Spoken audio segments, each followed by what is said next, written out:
Hello, what's up YouTube? Welcome back to the channel. It is your boy, Brutal Chaos, back here for another reaction. Today I've been recommended to check out by a random custodian to check out every single Warhammer 40k faction explained part 1. So this video is about an hour long, so what I'm going to do is watch about 20 minutes a piece, and we'll do it in parts until we finish the whole video. And then I'm going to edit it and all that stuff. So I hope you guys enjoy the reaction. Like I said, if you do, make sure to smash that like button in the face for me. I would greatly appreciate it, man. You guys are awesome. And I appreciate all the love. Like I said, you guys are cool. So if you guys also have Twitch, be sure to check me out. I'm going to put that right there on the screen for you. And also, make sure you check out the Reapers of Fate YouTube. I'm in the stream team with those guys, and you guys are awesome. Once again, thank you all for the love.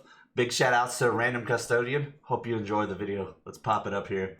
I'm a noob with this stuff, so let's check it out. Let's go. As someone who doesn't necessarily serve the Messiah, but someone who can appreciate them, you will not be getting my legs today, as I will be replacing them with various things depending on which faction we are currently talking about to add a little bit more context and possible comedy. That looks awesome. The hell I am. Looks bad. So, hello everybody, my name is Bricky, and this is going to be a long video and a large project that has been shout out to Bricky, man. Quite some time. This is, I need 2 hands for this. I'm gonna have to hit him with that subscribe button. Make sure you check him out. We'll leave his link in the description. In kind of a nutshell, explained, a little bit of explanation, a little bit of lore, a little bit of talking about the tabletop, mostly lore, what they're all about, and also a little bit of background for those of you who just have no clue what Warhammer 40,000 is. Me. Now you see, Warhammer and Warhammer 40,000 is a universe people hear plenty of, but don't know a whole lot about. They see, oh, there's these dudes in big power armor with chainsaw swords, and they got these big old green orcs, and there's some bugs over there, and everyone... Hey, 1 second. I don't pause the video much, but I will say these dudes look bad, and they freaking look like they would whoop. And I am a noob to this stuff. That's all I gotta say. They look freaking cool. Everyone calls these guys weebs, and then there's these spiky bitches over here, and I don't get it. I don't understand. Where do I start? Well, this video is particularly for you, or for those of you who have a little bit of knowledge, but you're kind of curious about each of the different races and factions in Warhammer. So overall, the Warhammer universe is vast when it comes to lore and background. Each different faction is so different with the things that they believe in, and some are human, some are transhuman, like where they all have all these crazy they look cool electronics on them. You've got aliens, and you've got the chaos factions, and there's so... Okay, shout outs once again to Custodian. I can see why you're into this stuff because it looks cool, man. They all look different, and they all look like they would whoop some cheeks, bro. They look really cool, so far, I'm digging it. So much to entail that I decided to embark on this project to tell you what each and every single one of them is about, and what the Warhammer universe is about as well, to give at least a little bit of an intro. It looks really thought out, too. I mean, I really like that. But very, very enjoyable world that I and many others partake in. So, I will be explaining every single faction in the Warhammer. Well, let me see here. We got like 1, 2, 3, 5, 6, 7, 8, 9, 10, 11, 12, 13, 14, 15, 16, 17 factions. Dude, that's crazy. Warhammer 40k universe, at least all the factions you can play as, and some smaller factions here and there. I will not be discussing absolutely everything in it because that is a little bit much, and I'm not going to go too mega deep into the lore. I'm going to give you a pretty solid overview of each of the different... I just want to give a shout out, pause the video for 1 second. My wife is trying to ninja sneak here in the room to steal one of my pops. And she thinks she's really sneaky. I mean, sorry to pause the video so much, guys. Like I said, it's just funny. There she goes. Bye, you're not much of a ninja. Let's continue. Factions, and have you learned shout outs to the wife. Them, and we'll discuss a little bit of the tabletop as well, in case you were curious about that. But for this episode entirely, we are discussing the Imperium of Man. Imperium of Man. A fat chunk of Warhammer lore. What is Warhammer 40,000? Well, the 40,000 starts off is the year 40,000. The 41st millennium, that's where it takes place, is in the year 40,000. We learning over here. You're a loser. You're already more knowledgeable. Let me read you a quote, first of many quotes in this video. It is the 41st millennium.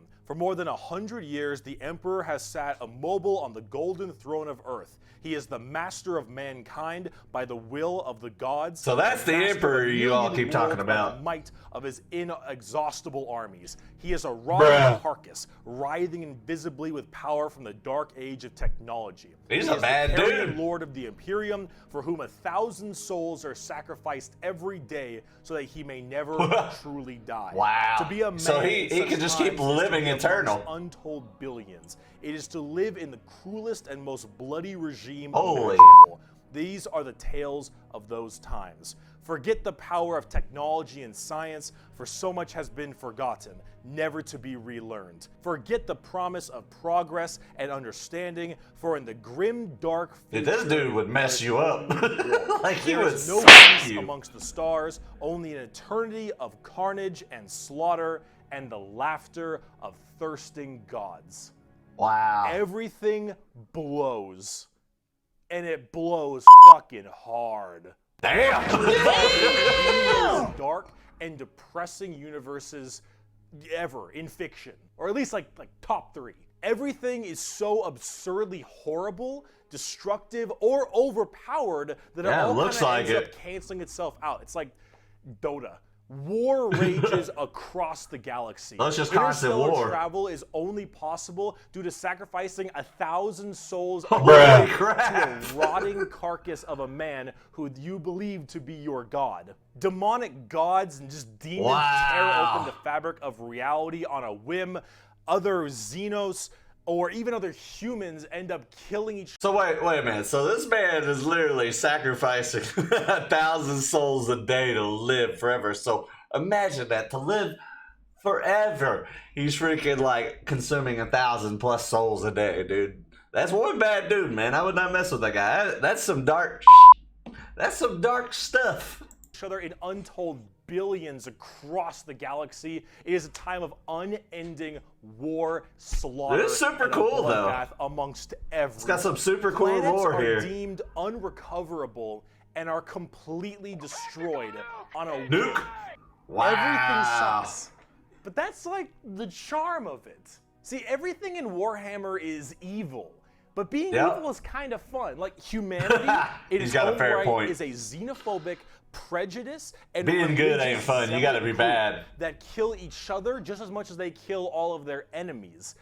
And they're like mid to high tier. All right, evil let's of pause the that. I was reading that. So we got the evil scale, my rolls, that guy, Tau players, Imperium man, Elder. We got the orcs, the Tyranids, playing low tier for fun, playing by intent, guys who bring food. So you got your tier of evil. The evil scale That's of cool. Warhammer. Nobody is good. No matter who you are, everyone is at So you're bad. It just depends on how bad you are. Whoever You can't be you good. pick, you are going to be the bad guy. But that's the fun of it. Because being the bad guy is badass. Villains right. are cool. They look cool. They got cool outfits. They got cool weapons. They got cool armies. Villains are cool. Hey, he man. makes a And really when good everyone point. is a villain. Everyone is pretty cool. That's what makes this so charming, is that everyone can be the bad guy. So let's start off talking about the main bad guy, quote unquote, the Imperium of So you could Man. all be badass. Let's get you off. I gotta get that YouTube's free subscription here soon. All right. The main bad guy, quote unquote, the Imperium of Man. Ah. Whack! It's gear! Whack! The Imperium of Man is the main empire of the human race. All of humanity is under this one flag Wow. called the Imperium. And about 10,000 years ago, there was a man. He was the emperor of mankind, a 10-foot-tall psychic Wow. demigod who led humanity across the stars to colonize tons and tons of worlds, create superhuman soldiers, and really bring humanity into a new age. This man, the Emperor of Mankind, He's one was a bad psyker. dude. And a psyker is like a magician of sorts. In the world of 40K, there is the warp, the immaterial. he's got like that huge kind of armor. like hell, but sort of like a purgatory dimension of hell. And a psyker is someone who can take that power and manifest it through their mind to use it to do stuff, like witchcraft So stuff, th- magician so this dude stuff, is, like, powerful spells, as crap. Lots of other things, but we don't want to get too into that. Wow. The Emperor, big boy psyker. top tier, A+, maybe even S. Now, the Emperor created a bunch of sons. Yes, created a bunch of sons known as the Primarchs. He created 20. Wow. 18 Primarchs to have them lead all of the different legions of humanity. So this dude made 18 different bad dudes. To the different stars and plans to help colonize and bring it out. These Primarchs are basically like little versions of the Emperor. Not all of them are psychers, but a lot of them are very, very powerful, and they lead his special Space Marine legions. Then this big clusterfuck happened called the Horus Heresy, where the Emperor's favorite son, the Primarch, Horus, ended up joining Chaos and leading 9 of the 18, half of his Primarchs directly to Earth to fight down the Emperor himself. Now, if you want to know what Chaos is, remember what I mentioned earlier? So, basically, this dude made 18 sons, and then he had them to try to go do all this, and then another son ended up getting control of like 9 of them, and they're trying to take on the Emperor, so another war happened. The warp, that Imperium, the hellish place, in there relies the 4 my mind is blown. gods. Imagine like Satan and 3 other Satans. The warp being kind of evil, those chaos gods, that's the reason. And so those chaos gods manipulated Horus, and then Horus helped manipulate all 8 other Primarchs to lead this giant coup directly on the Emperor on Earth. And they fucked up shit. After this huge civil war, Horus died, but not before brutally wounding the Emperor, and right at the end of his life, they put the Emperor on this large golden throne on Earth, in which he is now alive, just barely, but slowly rotting away, powering something called the Astronomicon, so long as he stays alive, and is fed 1,000 people a day. The Astronomicon is like the North Star. If you want to do interstellar travel in 40K, you need to pass through that demonic warp I mentioned earlier. But how do you know where you're going? So they're using him the warp. There, putting a nice little navigator right there. He helps navigate you to know where you're going. If you want to go from Earth to some crazy solar system across the way, you need to go through that warp, and then you need to know where you're going, go through there, and pop your way out. It's like doing this dude knows what he's talking about, bro. Minecraft, so you can shorten the distance between going to areas. So long as the Emperor is alive and being fed 1,000 people a day to stay alive, you can do that. The moment he dies, interstellar travel's gone for all of humanity. You're so boned. Now, since the Horus Heresy, you're so boned. The Imperium has fallen from grace substantially. All technology has started to dwindle and die. There is now giant fundamental religious extremists that now believe the Emperor of Mankind was a deity, a true living god, which is probably the last thing the Emperor would have wanted to be remembered for. So now you have this thing called the Ecclesiarchy, which is this giant church entirely devoted to spreading the good word of the Emperor. He is now the Holy Emperor God, the God Emperor. So they make him the God Emperor of mankind. The Imperium has taken up worshiping him to the fullest extent and killing anything that isn't humanity in his name. The Imperium has this futuristic gothic tone. So if the Emperor wants it dead, they do it because they consider him God. If you think anything against the Emperor, that's heresy and you deserve to die. That is called being a heretic. Heretics die in 40K. There is no such thing as freedom of religion. There is no such thing as freedom of speech, so long as you are against the Emperor. There is no such thing. If you're against the Emperor, you're going to get your ass Everyone is a handed to you. Some more than others, but no matter what, you're preaching that good word. So right now, everyone in humanity is trying to expand their empire across the stars. If you are a heretic, someone who doesn't believe in the Emperor, you are deserving of death. If you believe in the Chaos Gods, you are going to die. Also a heretic, and you deserve death. If you are an alien race of any kind, you are a filthy Xenos, and you deserve death as well. So long as the murder continues and humanity expands, basically, it's the Emperor or it's death. However, the largest fighting force of this Imperium is my personal favorite faction, and the first faction we will discuss, the Astra Militarum, or also known as the Imperial Guard. Okay.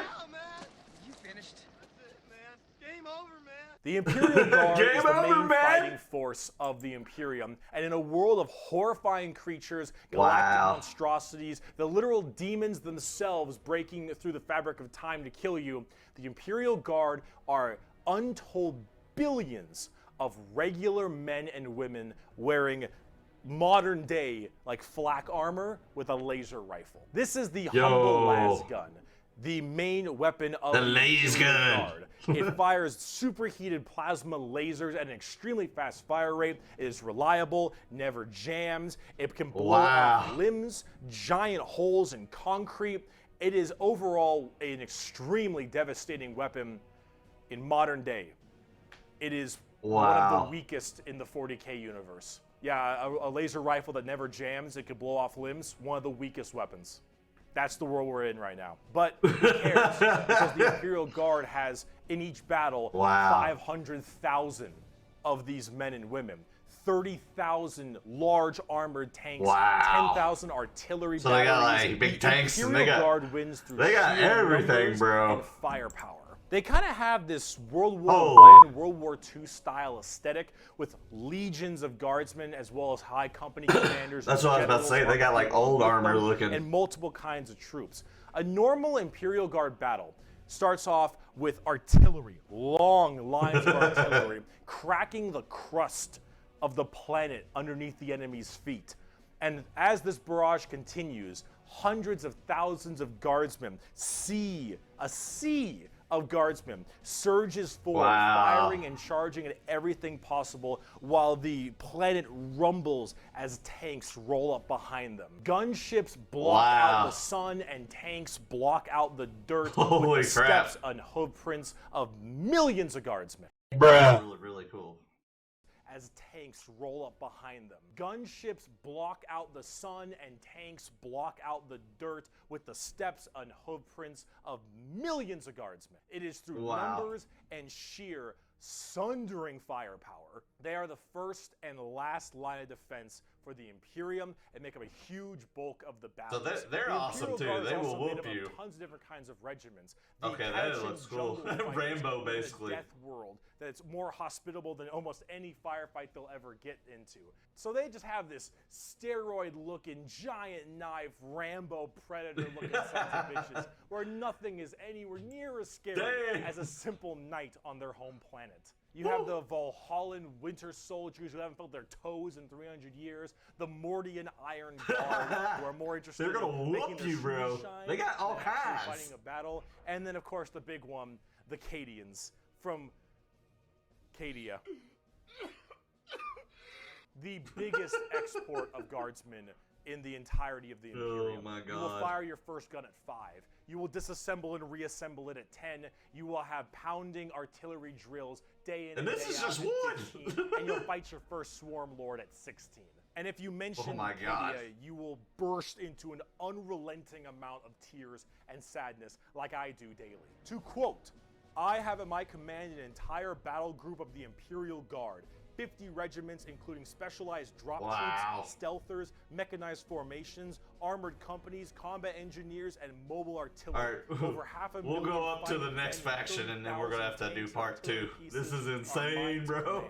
Emperor, show mercy to the fool that stands against me, for I shall not. You don't want to mess with these factions. Are my personal favorite faction in 40K. They're the army I collect the most, the ones I enjoy playing the most, and the one I enjoy in the lore sense a lot. There's something about just a regular man with a laser rifle being told to charge the horrors of this universe and willingly doing so for his god emperor. That's badass. Poetic. They actually represent the main Imperial Guard tactics pretty well. Large amounts of artillery that doesn't require a line of sight, lots of tanks, tons of infantry, drop troops, and gunships. Overall, they're pretty similar to how they sound, though a little bit expensive to collect, unfortunately. And they don't hit a lot. They have a bit of a bad aim, but you don't really care because you're just drowning them in shots. However, if you want more accurate fire and specialization, we can move on to talk about Spetsmarines. Alright, we're going to here. We're going to continue at the Angels of Death in the next video. Like I said, we're going to have to break this video up into parts because it's just such a long video. We'll do, like I said, the next one for about 16 minutes as well, man. But so far, I am loving it, man. It's crazy. Like, you do not defy the Emperor. This man eats 1,000 souls a day. And then freaking, he's got all these factions, and he still lived, even though someone tried to turn against him, like with his men. Like, this dude will survive forever. And if he dies, then travel will not be possible. So, man, it's crazy. This is some really good lore explained here by Bricky, man. Big shout outs to Bricky. We will leave his channel in the description below. Guys, I hope you enjoyed the reaction. Once again, major shout outs to Custodian for showing me this video to check it out, man, because I'm a noob. And I hope you guys enjoyed it. Like I said, thank you guys for smacking that like button. If you'd love to check me out on Twitch, I will leave that in the description below. And once again, also please check out the Reapers of Fate channel, man. Some good dudes. We're going to put some content on there as well. We're trying to grow these channels and grow all the socials and stuff. Like I said, all those links will be in the description below. And guys, we will see you in the next video of the part 2. Peace.